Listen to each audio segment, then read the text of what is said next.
दूसरे से करते हैं प्यार हम एक दूसरे के लिए बेकरार हम एक दूसरे के वास्ते मरना पड़े तो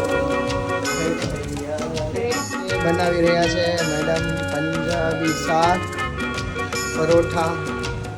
આજે અમારા બહેનો રજા ઉપર હતા એટલે આ બહેનો આવી ગયા છે.